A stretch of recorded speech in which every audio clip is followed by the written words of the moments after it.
Heat up your 4th of July at the Home Depot with our wide variety of grills under $300 and make every gathering one to remember.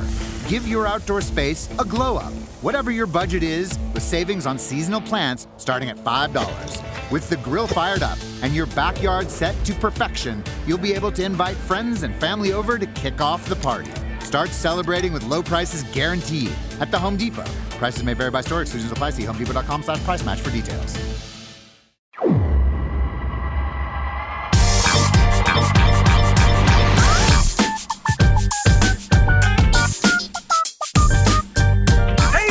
This week's episode of the Show Before the Show podcast, the official podcast of minor league baseball. We're attempting to again break podcast barriers. This is, I think, our first episode of the Show Before the Show, in which one of us is presently at a European baseball game while we're recording this podcast. We've been in other ones. We've been in a lot of other ones, but this might be a new continent for our intrepid show. Jens, what's going on? Yeah, things are good here, Tyler. Ben and I are both in our separate Brooklyn apartments, suffering in 100-degree heat here ahead of 4th of July weekend, while you have been gallivanting around Amsterdam and Harlem and the Netherlands and Belgium and France before that. So it's good to have you back. But first off, what is Honkball Week? How has that been so far? Yeah, so I'm at Honkball Week Harlem, which I don't mean to rub it in weather-wise, but did you happen to notice that I'm wearing a jacket? It is 67 here.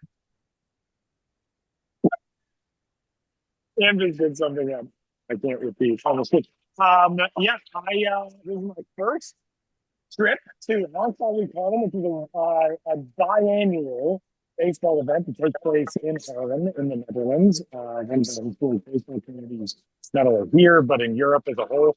It's awesome, man. We've got 6 teams here. The Netherlands, Curaçao, Italy, Czechia. There is a barnstorming team as well here in Chinese Taipei, too. And it's great. It's just a week-long party. It feels like a family reunion. People see each other once every couple of years. This baseball event, everybody's so excited. The ballpark food is amazing. They have incredible ballpark traditions.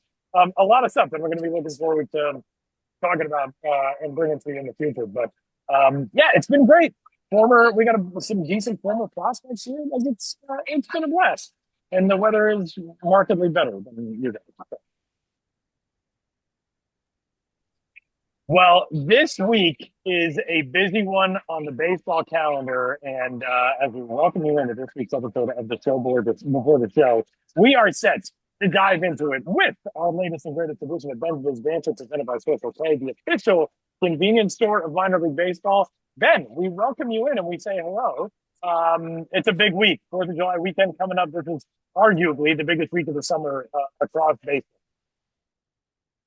Yeah, it always is. And, every team is generally home, if not on July 4th, then right around July 4th. Every team wants a Independence Day celebration on their calendar, especially this year with America's 250th birthday celebration.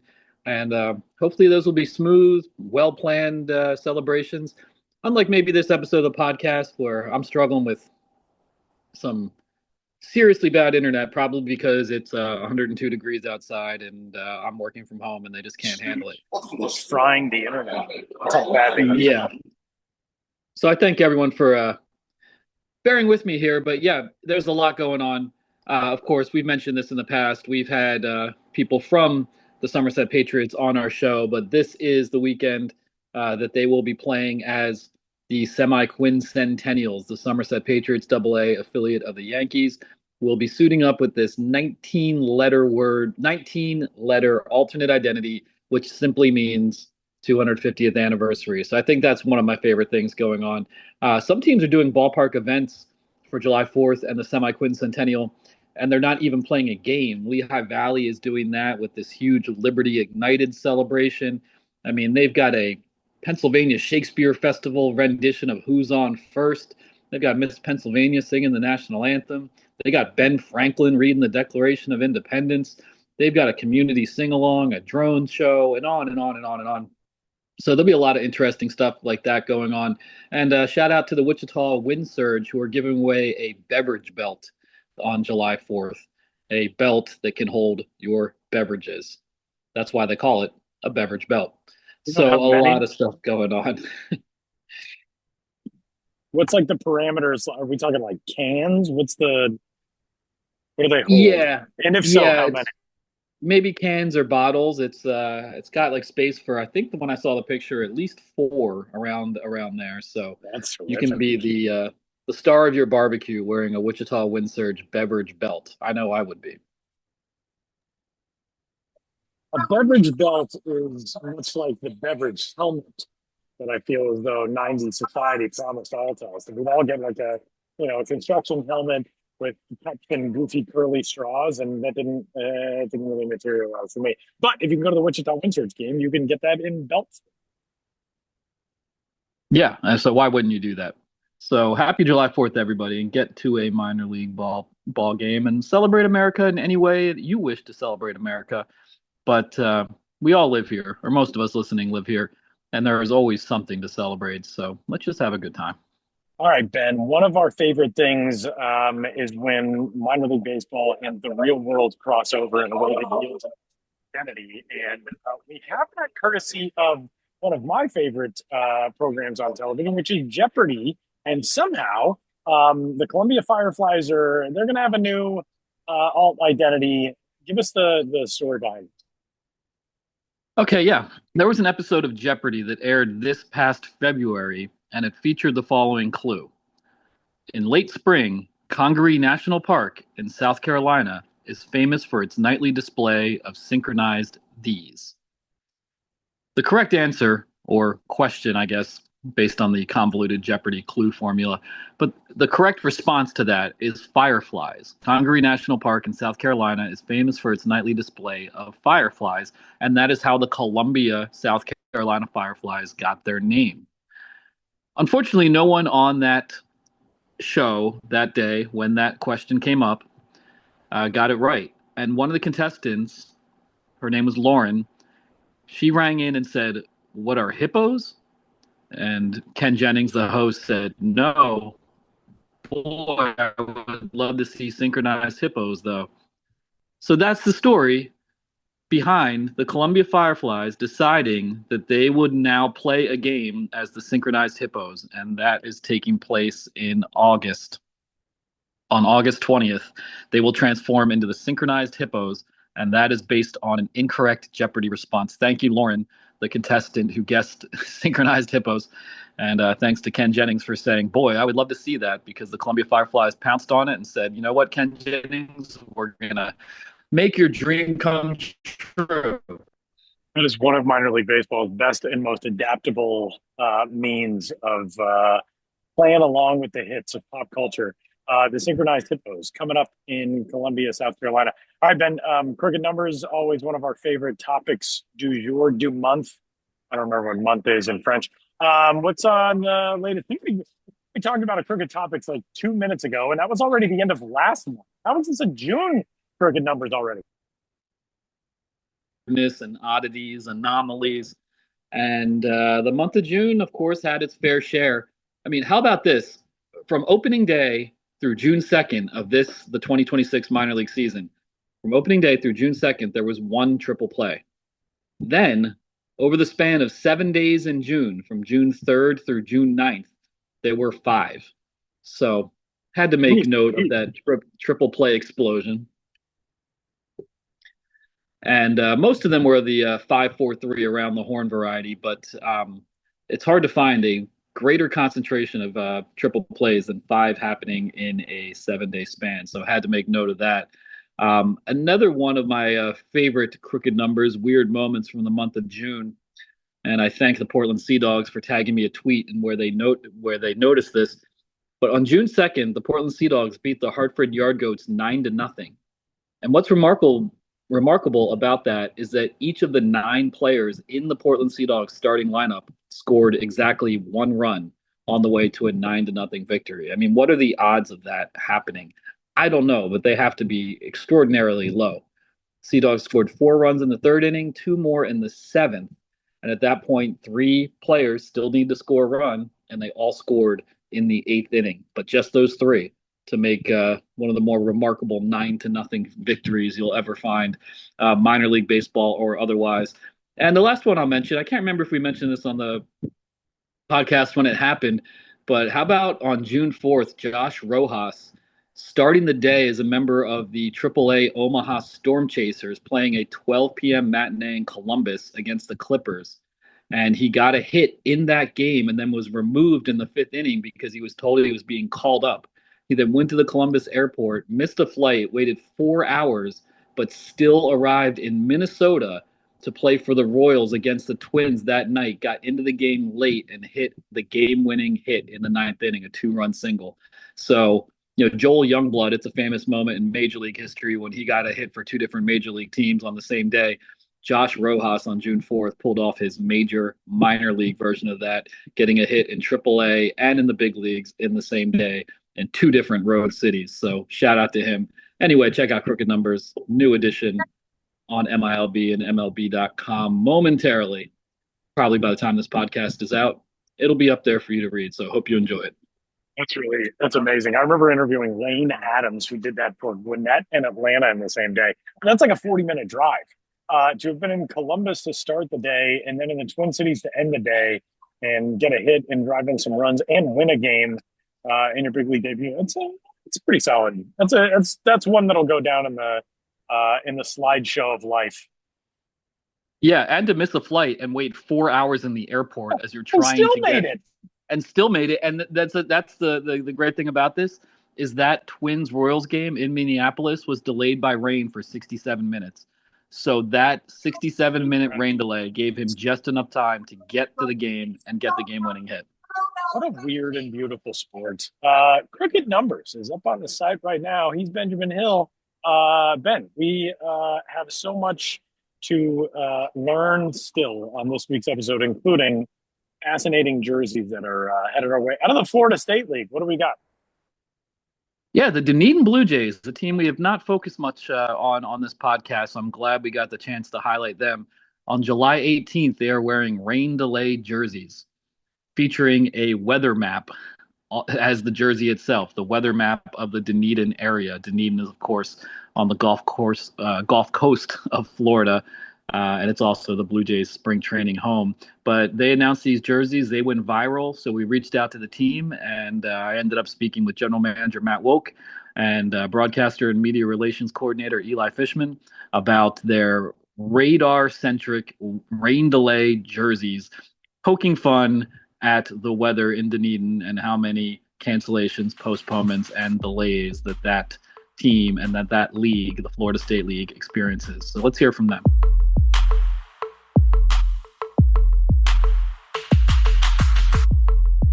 The Dunedin Blue Jays, a Gulf Coast-based Florida State League team, endured 24 delays, 6 cancellations, and 10 postponements in 2025. That's life in the Florida State League, and now they're doing something about it. They've unveiled rain delay jerseys, which will debut on July 18th, and they've gotten a great response so far. So here to talk about it is general manager of the Dunedin Blue Jays, Matt Woke, and the media relations coordinator and broadcaster, Eli Fishman.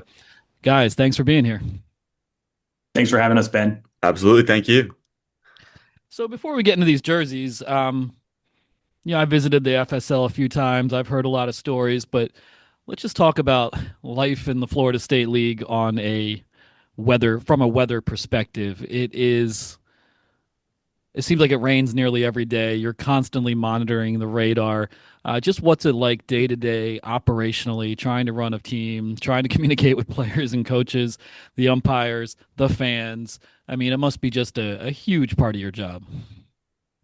Absolutely, Ben. It's definitely outside the norm compared to a lot of other minor league teams, constantly looking at the radar, even when we're not on the road, or even when we're on the road and not at home. So just preparing for that. And this jersey was kind of meant to laugh at some of our misfortunes, because we've had, we have a great bobblehead night planned, and then next thing you know, rain comes out and nobody's going to show up, because everybody knows in Florida it rains seems like every 2 hours. So it's we started kind of laughing at those misfortunes, but we're 2 blocks away from the Gulf here in Dunedin, and the weather can change at a moment's notice. So it's constantly my job is to make sure that I'm communicating to our coaching staffs, especially and the umpires, and especially our fans when we have rain delays like this happen or we have weather pop up like that. And then, as you know, there could be a major league rehabber or a guy that needs to get a couple innings in, and we pray for a window there to get the guys some work in and make sure that everybody's on the same page. And we make mistakes, but we try and limit those mistakes. So I could be really in tight with our manager and our pitching coach because we don't want to lose a starter after an inning and a half. Yeah, I mean, it just must be constant with that, and some things you just can't plan for. And these jerseys, they kind of seem like the sort of thing, very typical minor league baseball, that just people joke around about. You're looking at those radars and weather reports so often that you just joke around. This should be our jersey. I mean, was that the case with you guys? How did you go from just dealing with the weather so often to saying, "Hey, let's celebrate it," so to speak? Well, every team, I feel like it's a rite of passage. Every team in the minor league front office has that planning session, getting ready for the next season, where we all figure out, hey, this is what we did, this is what didn't work, this is what's going to work, this is what we think is going to work. So it was definitely a lot of planning, and I think it was down to like one of our remaining 6 jerseys that our team kind of voted on, and we wanted to do something with weather until I believe it was our ticket supervisor, Mitch, came up with the idea, why don't we just put the radar on the jersey? And that sort of became the funny joke. And we're like, either this could go somewhere or this could just fly under the radar. And we didn't ever think this was going to go as viral as it is, and having all the weather stations reach out and a bunch of meteorologists want to talk to us or promote the night has been awesome. So we're just kind of thinking outside of the box, and with these specialty jerseys and alternate identities, that's what makes the minor league such a great place to be and great place to work. Yeah, and if you could talk about that a little bit more, I mean, just the response to this. It's a goofy jersey. We see literally hundreds of them throughout minor league baseball every year. Um, but yeah, this broke through. I mean, you're playing in a pretty small market, but this broke through way beyond Dunedin. Huge response. The last time I looked at the tweet you guys put out, it had over 11,000 likes on it. I mean, were you expecting anywhere near that kind of response? Did you say, "Hey, we really have a winner here," or was that just within a few hours, like, "Whoa, this is way bigger than we could have expected for this unveiling"? It kind of derailed our entire workday, and I'll let Eli speak on this a little bit more because Eli and our graphic designer Messiah did an awesome job on the tweets and everything that goes along with it. Yeah, we did not. I mean, we looking at the jersey. I think when I first had it in my hand, I was like, "This is pretty sick. This might go somewhere." And that was literally when we took the photos of it, and then put that tweet out. And then, as the day went on, it was like a game day. BP was going on. We were getting ready for first pitch, and it felt like I had people from half the front offices in minor league baseball text me being like, tip of the cap, good job, and very unique. And I think we just hit every audience basically. A commonality between everyone is everyone checks that radar. Everyone looks at the weather, especially in this part of Florida, especially in minor league baseball. Every GM is checking the radars, and in the Florida State League, like we talked about, it's a constant theme. So I think it had a lot of people saying, "Hey, why didn't we do this?" Because it's at the end of the day, it's those minor league jerseys that are so simple, but the ideas that no one thinks about that just blow up. But just the reaction has been beyond our wildest dreams. And it's been really, really cool to see. Yeah, and then from a design perspective, I mean, this is I guess, a literal radar map of the greater Dunedin area. How did you settle on the forecast you actually wanted to be on the jerseys? Did you feel it was the most representative of what you're dealing with on a day-to-day basis? Absolutely. You could see up in the top, I believe it says something like 103 lightning strikes, per hour so it was definitely one of the local ones that we wanted to do. And we settled on very, very famous meteorologist, especially around here during hurricane season, is Dennis Phillips. He keeps not only just us, but like the entire Pinellas, Hillsborough, and surrounding counties either calm or says, "Hey, he shoots it to us straight." So it's been awesome, and we just wanted to make sure we wanted to see one of those classic, big thunderstorm blowups that we see on a daily basis after June 1st. Yeah, and if you work in minor league baseball, I mean, it seems like your phone is glued to your hand, especially in the Florida State League, looking at those radar maps. Do you have a specific app that you always use, or does it kind of vary by team or by person? I mean, what is the best source for moment-to-moment weather updates when you're trying to make all these many decisions and having so many different conversations with people throughout the game and with the fans?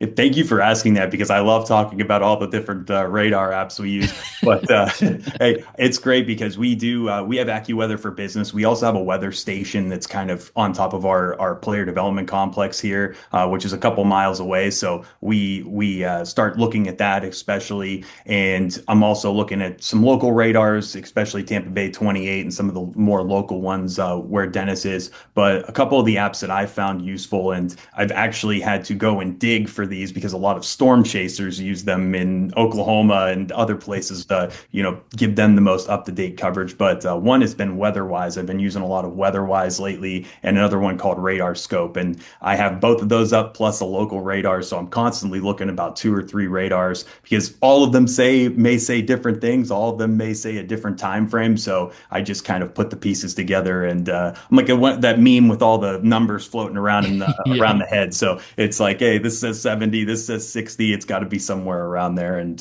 we're just looking, see where everything's going, see where different radars have stuff tracking. So it's a lot of fun. I never thought I would be sitting here staring at about three monitors filled with radars. Sometimes it's a little overwhelming, but it's a lot of fun to be doing that. It's you're never perfect with it.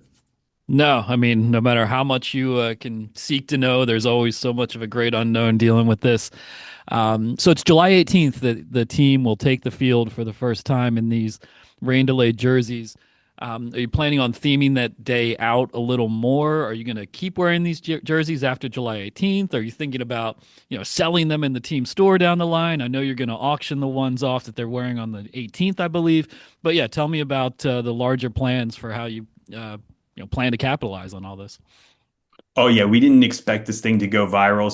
So we will wear the jerseys. They're going to be a one-time thing this season, and they'll all be auctioned off for a great cause 501c3, a couple 501c3s that we work here in Pinellas County with great volunteers helping out cleaning up some of our beaches. And because of the overwhelming response, we do have some merch in the works. So keep an eye out DunedinBlueJays.com and our social media to definitely get some of the pre-order merch that we have coming out, and we're definitely working with our team to kind of theme a little bit of the night out with this. We didn't think this was going to blow up, so we're going back to the drawing board, and we've been putting our noses to the grindstones trying to find some different ways to make this night even better. Yeah, while hoping you don't get rained out, which would seem very apropos.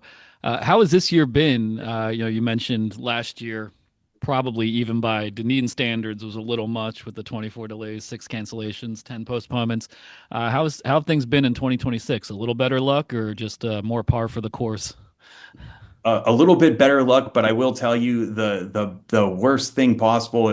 We hadn't seen rain in about 2 months here. April 2nd rolls around. I believe it was 6:20 p.m. We ended up getting the tarp on, which is about 10 minutes before opening night here at TD Ballpark, and it was just very. I believe I had somebody send me a screenshot of a Stringer Slack channel that said, "Hey, Dunedin's in a rain delay," and a bunch of other people were going down the list going, yeah, no surprise, not surprised. Here comes 2025 all over again. But we've actually only had two home rainouts. We've had a couple of games affected by, I think we've had two rainouts and then two games affected by weather so far where we had to get the guys off the field and put the tarp on, just making sure that we were starting to delay. So it hasn't been as much, but just looking at our sheets from last year, our game by game sheets in 2025 in June, I was just telling the staff here, I think we had two games that weren't affected by weather in the month of June out of the 12 games. So it was either a doubleheader starting earlier or game suspended in the 11th inning when it's tied. There was a bunch of wacky ones last year, but this year has been a little more calm. I can't speak for Eli, who has to go out on the road every game, but I know here at TD we've had a couple, just only a couple this year, which has been awesome. I calculated up to seven, and it feels like it's been calm compared to the chaos of last year. So Eli, do Seven you and then think is a Dunedin suspended game. one of the worst in the Florida State League in terms of weather? Now that you've been able to travel around a little bit. Yeah, we talk about it with all the other broadcasters. I personally don't even check the weather apps. I don't even want to know because half the time they're wrong. If it rains, it rains. I'll get the call from Matt. Um, so I don't even look at the radars. But it feels like at Clearwater we play 15 minutes away from them, and they'll be in the middle of their game, smooth sailing. The skies will be beautiful over there. 10 miles away, and then we're stuck in a monsoon and have to have our game canceled. So. I don't know what it is about our exact location. We're literally a few hundred feet away, like from our ballpark. You can literally see the Gulf, just a couple blocks away, and it's right between the bay and the Gulf. So I'm no meteorologist. I don't know how it works, but it definitely seems like Dunedin takes the brunt of the damage for sure. Well, I'll close getting away from the weather a little bit because we've been doing this podcast a long time. It feels like been a while, if ever, we've had someone from Dunedin on the podcast. So I apologize for that. But maybe Eli, if you could talk a little bit, let's get away from the weather about what is exciting about this team, what you're enjoying, when you watch them, and then Matt, maybe you could talk a little bit about reasons to visit Dunedin beyond the weather. Yeah, of course, my bigger focus is the baseball side a lot of the time, as the broadcaster, and I think in the Blue Jays farm system, it's a very exciting time. It's become very well known the hundreds of millions of dollars that were put into our facilities in 2020 in Dunedin, both at TD Ballpark, and the renovations at our player development complex. A lot of renovations and a lot of work being put down in the Dominican as well. So our ownership has done a spectacular job of putting a lot of money and a lot of resources into their affiliates that they own, and the lower levels of the minor leagues. So it feels like a really, really exciting time around our entire player development staff, a couple high draft picks recently. So, it feels like a really exciting time throughout the Blue Jay farm system. And of course, coming off the World Series last year in unfortunate game seven end. But Trey Savage started 7 games in Dunedin last year before going all the way to the World Series. So a lot of eyes, a lot of attention, and it's been awesome for our fan base here in Dunedin. Obviously we're some ways away from Toronto, but for our fans here in Dunedin, a lot of whom are former Canadian residents, some of them are snowbirds back and forth. But for them to be able to see the connection to the big league team has been really strong, and it feels like our fan base in Dunedin has rallied around the big league club, which has been really, really cool to see. Yeah, it's such a great town too. Big baseball town. The excitement last year around the World Series run and the postseason run. We had a couple of watch parties at TD Ballpark, and I think they started at the park down the street with a couple hundred people. And by the time we were in the World Series, it's like a couple thousand people sitting on the lawn sitting on the outfield grass at TD Ballpark watching our guys on the big screen that were just in Dunedin. And if you have never been to Dunedin, which a lot of people ask me all the time, is it Dunedin? They don't really know how to pronounce it, so I always have to tell people it's Dunedin, and it's such a great little community. It's a sleepy little beach town that's blown up so much over the last few years. We have some of the best restaurants. If you're a big beer fan, we have a ton of micro craft breweries around town that are just awesome to check out. Everything is locally owned, which is one of the big things I love about Dunedin. You're not going to have the fast food chain restaurant on the corner. Everything downtown is locally owned by people, and a lot of our partners are down there. So there is no shortage of great food and no shortage of great beer and cold drinks downtown, and it's awesome. I mean, we're 20 minutes from a beach. You're not even 20 minutes from a beach. There's so much stuff to do in Dunedin and just like the little outside areas, even up into Palm Harbor, Tarpon Springs. You have a lot of these little beachside shacks that you could go to and hang out and have a great time. And 9 times out of 10, if we're not home, the weather's usually beautiful. But 9 times out of 10, it's a beautiful day, and a lot of little farmers markets, and it's just a perfect little postcard town. I think a few years ago we actually had one of the Hallmark movies being shot here because somebody came down here and they're like, "We love this place. This would be a perfect kind of setting for one." And it's just awesome. You get a nice mix of all different types of demographics, all different types of great food, and a lot of big Blue Jay supporters all around town, which has been awesome to see. Yeah, so there you have it. Beer, beaches, baseball, Blue Jays, all in Dunedin, Florida, and hopefully you get some good weather too. Looking forward to seeing those rain delayed jerseys on the field July 18th. And Matt Woke and Eli Fishman, thanks so much for joining me here on the Show Before the Show podcast. Thanks for having Thank me. you.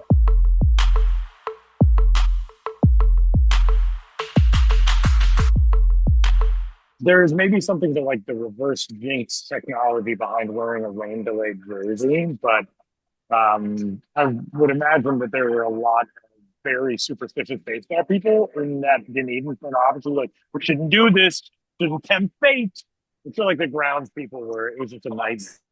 Yeah, I'm sure part of this is just like they have gone through enough rain delays, right? Where they it can't get worse. So maybe if they acknowledge the monster, Yeah, that's true. fate will be That's fair.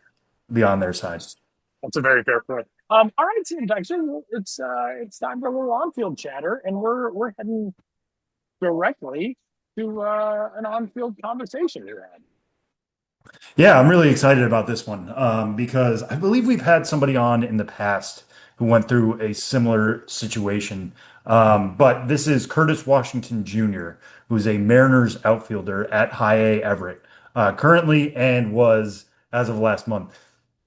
But he had one of the rare feats in that for the day, he got to jump up from high A straight to the majors. Now, a little bit of background here. This was June 16th. Randy Arozarena went on the IL for the Mariners with a left hamstring strain. Tacoma was on the road. They were going up against Salt Lake. Arkansas, the Double A team, is far away. This was kind of a last second call that the Mariners needed to make. Everett, their high A affiliate, was at home, was nearby. It's normally about a 45-minute drive. I'm going to have Curtis explain that here in a second. And they just needed a body on the 26-man roster, specifically an outfielder. Curtis Washington Jr., a 19th round pick out of Purdue in 2022. He's 26 years old, been in that organization a long time now. He got a chance to call himself a major leaguer for one day. Did not get in the game, as unfortunate as that may be, but did get to put on a major league uniform. That's something only thousands of people have ever been able to say. It's something billions of people have dreamt of doing. So for the day, he got to live out that dream as a major league player. Wanted to get him on the podcast to talk about it, just what it was like going through that day, the rush of emotions, and everything else. So here is my conversation with Curtis Washington Jr.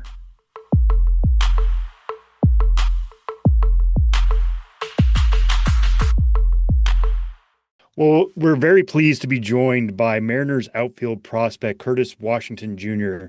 On the Show Before the Show this week. And it is a fascinating time to talk to you, Curtis. We're a couple weeks removed from what people may have heard about you in terms of what happened on June 16th. Just want to give people a quick rundown, and then I want you to explain it because you have a much better perspective on this than anybody else in the world. June 16th. The Mariners have a game against the Orioles. Randy Arozarena goes on the injured list with a left hamstring strain. You guys in Everett are about to open up a series at home against Hillsborough. And then you get a call that literally every baseball player has ever wished for. Just take me through that day and everything that led up to that. Yeah, so we had there was the Tuesday, it was the first game of that series. We were back at home. I actually had the off day, so I wasn't in the lineup. And I got to the field, did my early work hitting on the field. We did defensive work, hit on the field for BP, batting practice, and then we got back into the clubhouse because we usually have like 2 hours in between batting practice and game time, just to relax or do whatever we got to do to get ready for the game. And we like 15 minutes into us getting back into the clubhouse, I was playing cards with some of my teammates, and Ryan Scott, the head skip, he comes in to the clubhouse where we were, and he was like, "Wash, what they call me Wash." So he was like, "Wash, I need you in the office right quick." And like immediately, I was like, okay, this is something with something important. They're probably going to show me film. I might get sent to somewhere they need an outfielder to fill in, whether that's double A or triple A. Or it could be the total opposite, me going back on the dev list, the development list. So it was a lot of options or a lot of thoughts going through my mind going into the office. And when I got in there, it was all the whole coaching staff was in there, so I immediately knew that something had came up. And I looked at Scotty, and he looked at me. He was like, "You're not gonna believe this." Um, he said, "You're going to the big leagues tonight." And I was just, I was speechless. I had no words. I mean, that's something that I really wasn't expecting. That was the last thing really I was expecting. But I mean, I just a lot of emotions going through my body, my mind, and like it was like 5:15, and the game started at 6:40. So I really didn't have that much time to think about what I was gonna do, what I was gonna wear, like how I was gonna wear it, or what was going to happen, who I was going to call first to tell the news. I ended up calling my mom first, and my dad put them on both of the lines and told them they were excited. And then the word got around my hometown in West Memphis, Arkansas, pretty fast after I told them. So my phone was blowing up. We had like an hour and a half Uber drive to Seattle. So I got to the game actually a little late. It was like the second inning, and I got there. My locker was ready, had my jersey hanging up already. Um, they asked me for my hat size, helmet size, pant size. It was everything a kid could ever dream of, like a baseball player. Absolutely. Yeah, I mean, it sounds like you didn't even really have time to process any of this. I mean, the fact that, like you said, 5:15 for a 6:40 game, and for anybody who's been to Everett or Seattle, I mean, the reason why this happened in part was because Arkansas is far away and on the road, and Tacoma, which is the AAA team, was on the road. So at least you were an Uber, but like you mentioned so many calls from home in West Memphis. I mean, what were you trying to do? Were you trying to calm yourself down in that Uber ride? Were you trying to keep yourself pumped up? Were you taking pictures? Like just trying to remember the moment? How do you deal with that Uber ride just alone? I mean, I really was just trying to catch my breathing, find my breathing, make sure that I stopped shaking. I was shaking at first, so I really just started breathing uh, really hard, took some deep breaths. I was really just looking out the window, trying to reminisce about all the trials and tribulations that it took just to get to the pro level itself. But then, like getting that call, now I'm headed to the big leagues to be on the big league roster, be in the big league dugout, and just having a childhood dream come true all in one moment. Like I woke up that morning having an off day in Everett, Washington, playing for the high A Everett Aqua Sox, and then next thing you know, I'm on the in the back of an Uber headed to Seattle, getting ready to put on a Seattle Mariners uniform. So that whole Uber drive was just I couldn't wait to get there. It was supposed to be 45 minutes. Then we got stuck in some traffic, so it made it like another 40 minutes on top of that. So it was just like, just get me to the ballpark, please. Yeah. Well, you'd Please. waited 26 years for that call. What's another 40 minutes? You know what I mean? Like easy for me to say. Absolutely. But you mentioned just the flood of emotions and the flood of memories that come back when you're taking that hour and a half drive. I mean, what stood out most in terms of what you were thinking about? Because for people who don't know your story, I mean, you were drafted in the 19th round out of Purdue in 2022, but you had previous stops in Arkansas, the Wabash Valley, junior college. You've been around. I mean, what specifically were you thinking about, or was it even something at home, little league, high school, anything like that? It's just a true testimony to what I truly believe in. I'm trusting the process. I've never really back down from any like competition or troubles along the way, like any bumps in the road that were in my way along this journey. Like I took it head on, continued to put in the work each and every day, and it's always been paying off on the right time. God has always been making ways for me to continue to let my light shine through the game of baseball. And I've always known that I've always wanted to be a big leaguer. And yeah, that was just a full circle moment for me. And when you do get in the dugout after you've got on the pants and they found the right ones for you and the right helmet and the right hat size and you've gotten to see your locker, was Dan Wilson there to like tell you what your role would be for the day? What were the conversations like once you were actually in the dugout and on the roster? So yeah, when I first got there, let's see, Brennan Donovan, he was the first guy to come up to me, and because he was rehabbing, and so he was just in the clubhouse relaxing, and he showed me around the clubhouse, and I finally got into the dugout around I think it was the top of the fourth inning. Um, we were in the field, we were on defense, and Dan Wilson, everybody's locked in on the game. And I saw Dan Wilson standing on the rail, and I just gave him a little tap on the leg and said, "What's up, Skip?" He turned around, gave me a big smile, gave a big hug. Uh, but yeah, that he was just like, "Hey, we're happy to have you here.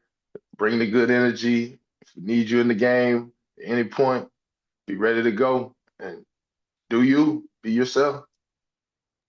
Yeah, and how do you handle that? I mean, just I'm sure a lot of it's just trying to be ready. Just you never know. You were there if something happens to the outfield and you ended up not getting in the game. The Mariners win 3-1 over the Orioles.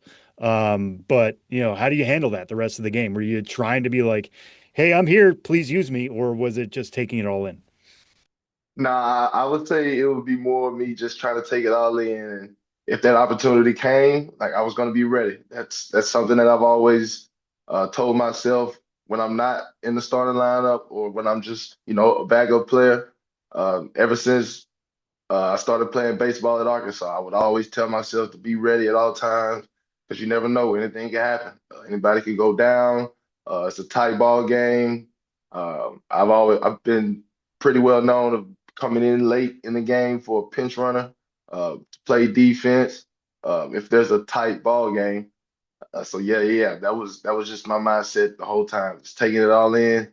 Once it got close to the end of the game, I got my legs loose, started getting warmed up a little bit, just in case they needed me. Yeah, once the game's over, the team options you back. You ended up back in Everett, but um, were you able to keep the jersey, keep the lineup card? Was there any sort of mementos that you were able to take back with you? Yeah, I was able to keep the jersey, the pants. They sent me home with a couple hats, the helmet. I got the little one flap helmet, and they did let me keep the lineup card as well. Good. I mean, that's something that I would display forever. My name on a major Oh league yeah, roster. That's a keepsake for you. absolutely. And I know you've been in, like I said, 2022 was when you were first taken by the Mariners out of Purdue. Over those years, I'm sure you've developed a lot of relationships with guys who have made that climb. I know you've played with Colt Emerson, Colt Young in the past. I know those guys were so focused on the game once you got there, but what kind of conversations did you have with former teammates once you arrived? Yeah, Cole. I saw those guys, talked to them. They were happy to see me. I was happy to see them. The conversation that me and Colt had, it was more just like, "Hey man, just take it all in." Like what I was telling you, that's what my mindset was. And Cole was just like, "Man, breathe. If you get in the game, hey, go do you." It was just that's all it was, man. It's the same game, just at the big league level. That's it. And you go back to Everett and you get in your first game back on June 18th. And I want to touch on what you did in that game in a second. But just what was the conversations like amongst your fellow Aqua Sox in terms of it's very rare anybody jumps from high A to the majors. But then to come back down and sharing all these stories. I mean, what was the number one question you got? How was it? Everybody was, that was the biggest question. Like, what was it like? What was the experience like? Um, did did you have a chance to get in? Like, what was the payout? All that stuff, like that came into play. But yeah, that was I say the biggest question was like just the experience. How was it being in the clubhouse with those guys? How did they treat you? Did you get to keep some of the stuff that you wore? Uh, yeah, the vibes, the boys back in everywhere happy to see me when I came back. So And in that first game, you homered in the eighth inning. Is there any connection there? Is it just like the energy you took from Seattle back with you into that game? Is it just coincidence? I mean, take me through just the emotions of playing back in the game and trying to get back to Seattle.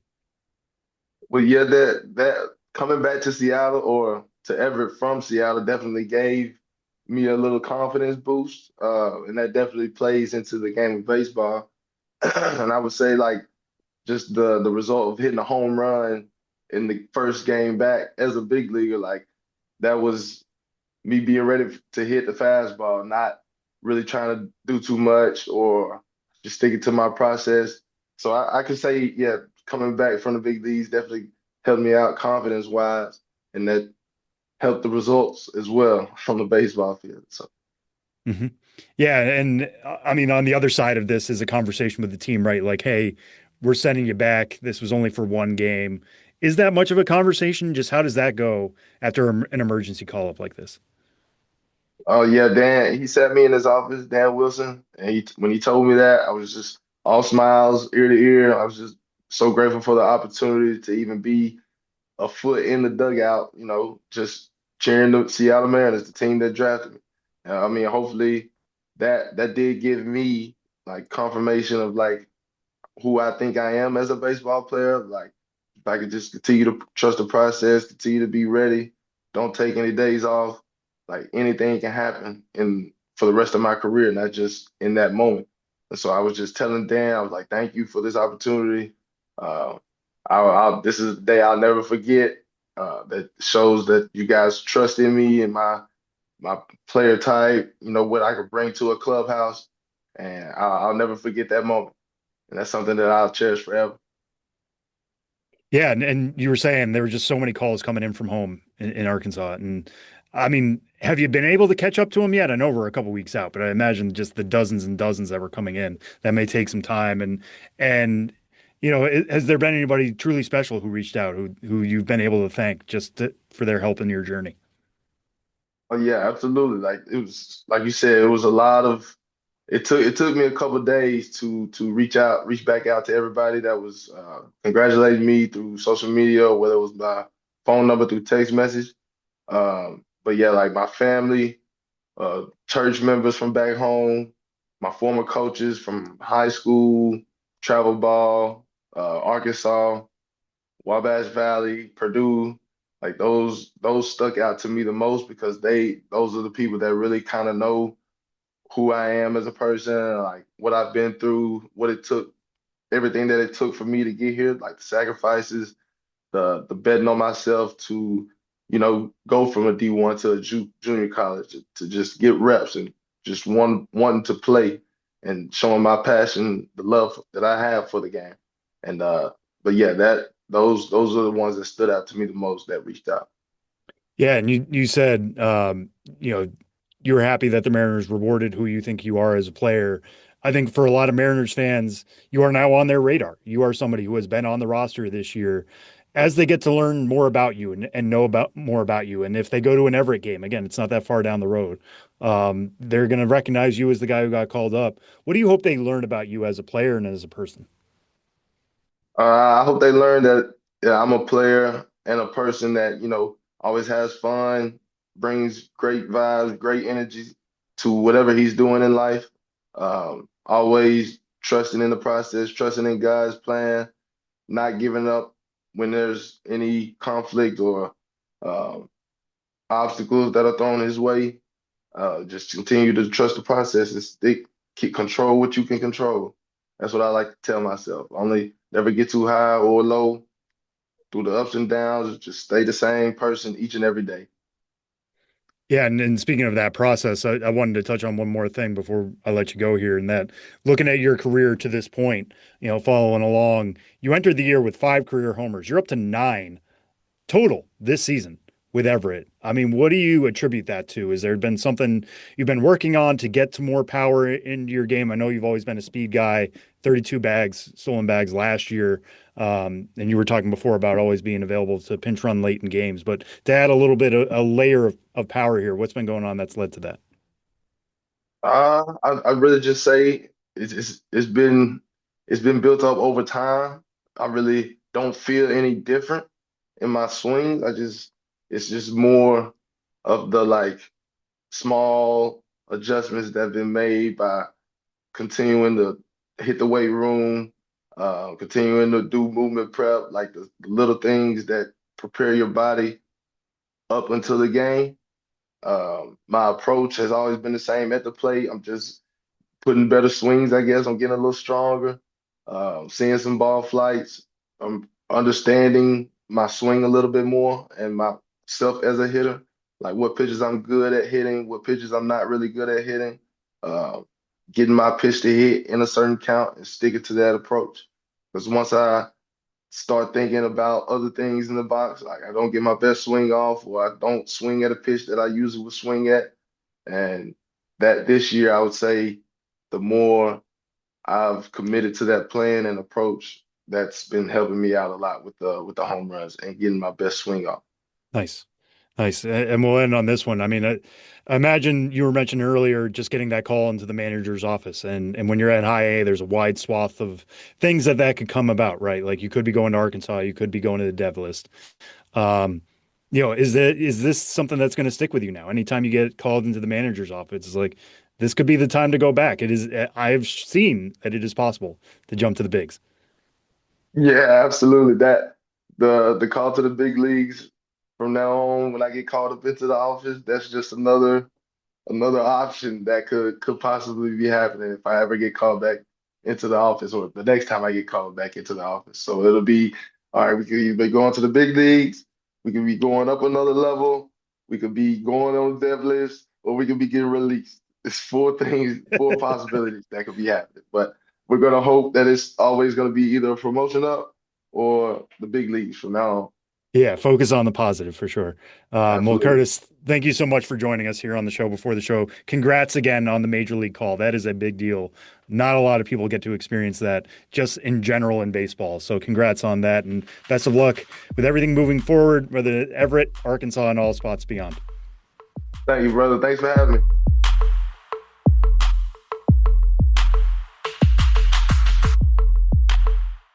Well, big thanks to Curtis Washington Jr. for joining us on the Show Before the Show podcast. And all right, Sam, we are closing in on the Futures game. We're less than 2 weeks away from the Futures game, and a roster breakdown is up on the sites right now. Yeah, so this one, the Futures game is, I think, the marquee event of minor league baseball, at least in terms of getting as much talent as you can on the field at once. And this year's event will be taking place, as it typically does, as part of All-Star Week in Philadelphia. This will be on Sunday, July 12th at noon Eastern. You'll be able to tune into that exclusively on NBC. Melanie Newman, Yonder Alonso, Sandy Charles, and myself will be on the call. I couldn't be more excited to broadcast that game along with that trio. And that's going to be really exciting. But what makes me more excited than just doing the game is the talent involved this year. It is an absolutely loaded set of American League and National League rosters. If you haven't checked in with the Futures game in a while, you know, or you might be thinking it used to be US versus the world. Now it's American League versus National League.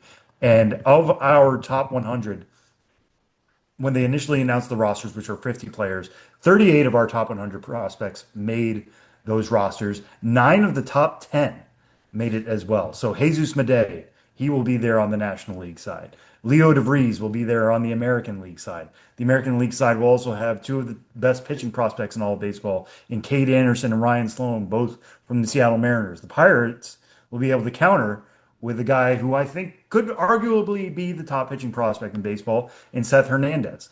You look at some of the other top tens that we got on here. It's guys like, I mentioned Ryan Sloan, Franklin Arias, who we've talked about plenty on this show, Red Sox shortstop. How are they going to make that work? I'm really interested to see how this American League team will do this. Like, does Arias stick it short and Leo DeVries move to third base or second base? I don't know. That's the type of good problems that will be involved here in the futures game itself. Just running down the list as I'm looking at it. Theo Gillen, the Rays outfielder, he's somebody who jumped into the top 10. He'll be there on the American League side. The Dodgers obviously loaded. They are sending their top two prospects and Josue De Paula, who just climbed to number 4 on our list, and Mike Sirota, who continues to have one of the longest on-base streaks in minor league baseball's recent memory. Both of those guys will be representing the Dodgers.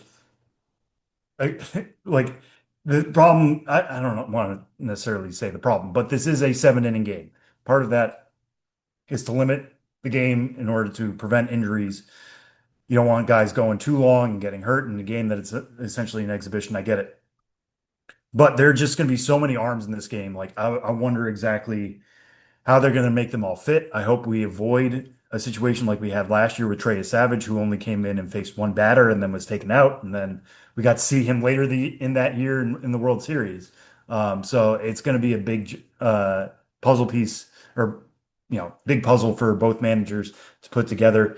Also, in case you haven't seen that news, the managers this year will be Larry Boa and Shane Victorino, two Phillies legends. Obviously, that's a good fit for Citizens Bank Park. We're going to see, some real power, some real arms. Mentioning the Phillies there, I think there's a pretty good chance that Gage Wood, their first round pick from last year, could start the game on the National League side. Typically, that's how futures games have worked. If you are pitching in your future home ballpark, you typically get the start. So I'm sure that will continue this year. But yeah, we're going to have an opportunity to see some real firepower on both the pitching and the hitting sides. Last year, Josue De Paula was the MVP. Could he be the first repeat MVP we've seen? We'll see. He's certainly got the power. He may be the best hitting prospect in baseball right now in terms of just pure bat. But we'll maybe do something next week, Tyler, in terms of drafting futures game rosters, our own futures game rosters. I know we've done that in the past, and it's been a lot of fun. That's a good way to preview the matchup. But for now, the rosters are up on MLB Pipeline. We've already had a few tweaks to them. They're still subject to change. Injuries happen. Guys like Walker Jenkins and Xavier Nyans have been added to the rosters. George Lombard Jr. has been taken off along with Kalen Culpepper. So there might still be some changes, but for now, this is the most loaded futures game that I can remember. All right, Sam. We also have updates to the top 100 list as the season goes along. Players graduate, all the rest. There's been some decent change in the top 100 since the beginning of the season. What's the latest update? Yeah, so this one we did because every 6 weeks or so during the season, we like to make updates. And knowing that the futures game was coming, knowing that this is a month of, well, the trade deadline's on August 3rd this year, but it's right around the corner as well. There's a lot of reason to be really interested in prospects. And to be frank, we're going to have a really loaded calendar ourselves in July between the futures game, between the drafts, between all the trades that are going to go on. So before things really get bogged down, this was a good opportunity to check in and make some alterations to the top 100. As we've done in the past, this is not a full revamp of the top 100. We revoted on the top 16, and everybody from 17 to 100, we evaluated should this player move up or down 10 spots. If they don't or they shouldn't, we didn't touch them. So if you want to argue 21 versus 23, I get it, but at the same time, we weren't going to do that on a minute level in that way. But still, there were some significant jumpers. I'll just run down the top 10 here real quick. I know I mentioned a lot of these guys just now in the futures game discussion, but just to reiterate, number 1, Jesus Madej, shortstop for the Brewers. Number 2, Leo DeVries, shortstop for the A's. 3, Eli Willits, shortstop for the Nationals. He'll also be at the futures game. Number 4, Josue De Paula, outfielder for the Dodgers.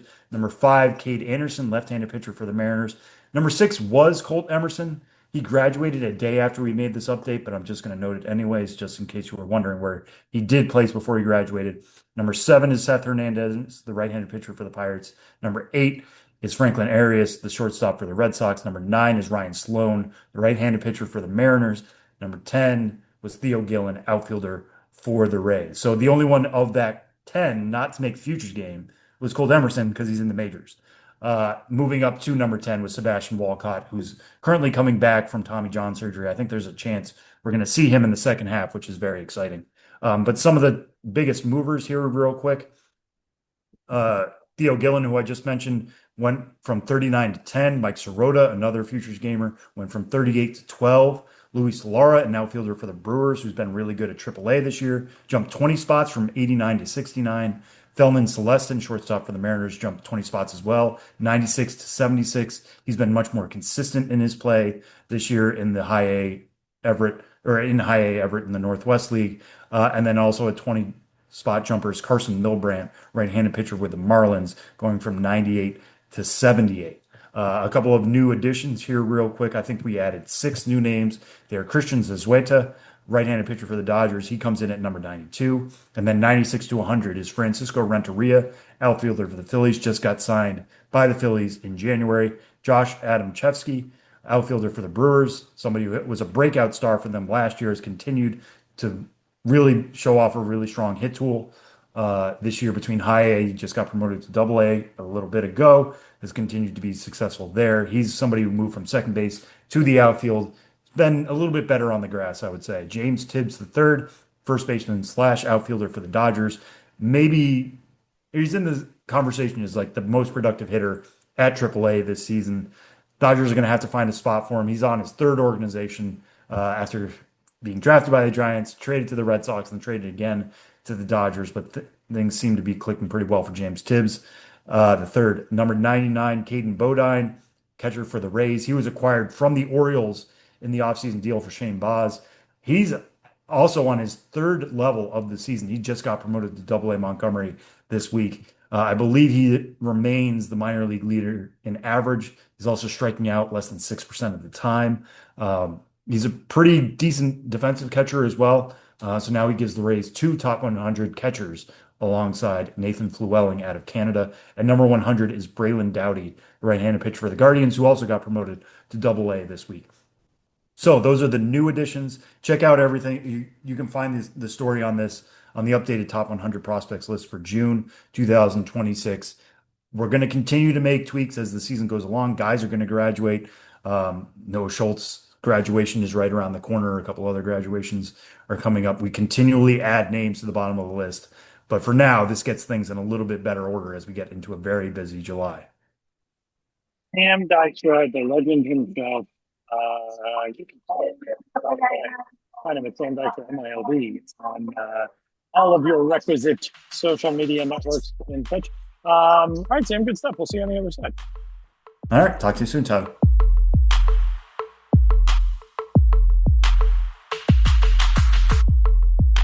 Saying goodbye for this week's episode of the show before the show, the official cast of minor league baseball. Before we get out, it is time for a return to name that dude. This week, Benjamin Hill knows the dude of which the identity shall be guessed by me or Sam Dykstra. More likely, Sam. Ben, the floor is yours. You know, we're coming up on July 4th, and so I just did a Google search for Major League players born on July 4th, and this dude's name came up. Then when I was looking into him a little bit more, it turns out he's not born on July 4th. But then once I started looking at him, I was like, he's a good dude. I don't think we've chosen him before. So this is the dude. Not born on July 4th, but nonetheless, I'm sure a great American. He was born in South Bend, Indiana, grew up in Wisconsin, went to Notre Dame, and then he was drafted by Tyler Maughan's Colorado Rockies in 1992. The Rockies had yet to even play a game then, and he went in 1992 after being drafted to Bend, the Bend Rockies. He's a South Bend native, and the first pro team he played for was the Bend Rockies. And that is, of course, in Oregon in the Northwest League. So he debuts there and then methodically works his way up the Rockies system in the early days of the Rockies organization, the Central Valley Rockies in the California League. He spent all of 1993 there. And Central Valley Rockies is actually Visalia. I did not know they went by Central Valley for a time. 1994, up in the Eastern League, Double A, the New Haven Ravens. 1995, most of the season with the AAA Colorado Springs Sky Sox, and then plays 3 games for the Rockies in 1995. 1996, he's back in AAA, and it looks like he was hurt or something because he did not play very much. 1997, most of the season with AAA Colorado Springs, 1 game with no plate appearances for the Rockies. Then he goes to the Marlins, where he actually gets in some games later in that 97 season. Spends 98 and 99 with the Marlins, moves during the 99 season to the Dodgers, then goes to the Diamondbacks, where he did play 50 games in AAA in the year 2000. So still hadn't fully solidified himself in the major leagues, but then was a member of the Diamondbacks for 2000, 2001, 2002, 2003. I bet you guys got it. Then the Milwaukee Brewers in 2004, back to the Diamondbacks in 2005, 2006, back to the Brewers, 2007 through 2011. Pretty easy one, maybe. He was also with the Brewers in a recent role, but not the on-field role of his years past. Is this Craig Counsell? It is Craig Counsell. Yeah, as I was going through, I was like, this one maps out pretty neatly. I think you're going to get this one. What? Where did the July 4th thing come from? That's just the internet leading me wrong. Yeah, he was on a list when I Googled it. Like, not even a link I clicked. It was just like a list on Google. And I was like, okay, Craig Counsell. He was born on July 4th. Cool. And then when I was looking at him, I was like, wait, what? Why did it tell me that? August 21st. Yeah, he was born on August 21st. He's very much a dude, because there was like a time when you're like, oh, Craig Counsell's pretty good. And I don't think he's going to the Hall of Fame or anything any day as a player, but he's a pretty good player. And that's like the perfect benchmark for naming a dude. Craig Counsell was very much one of those dudes.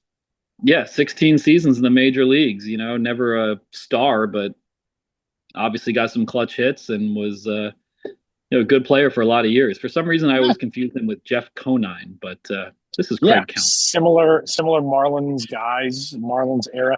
The thing that's sort of remarkable about Craig Counsell, and I'm saying this from the standpoint of being a guy who never accomplished anything in sports. I'm not saying like, wow, this guy's terrible. But Craig Counsell played 16 years, at least in part, of big league experience, has been noted. 1,624 games played.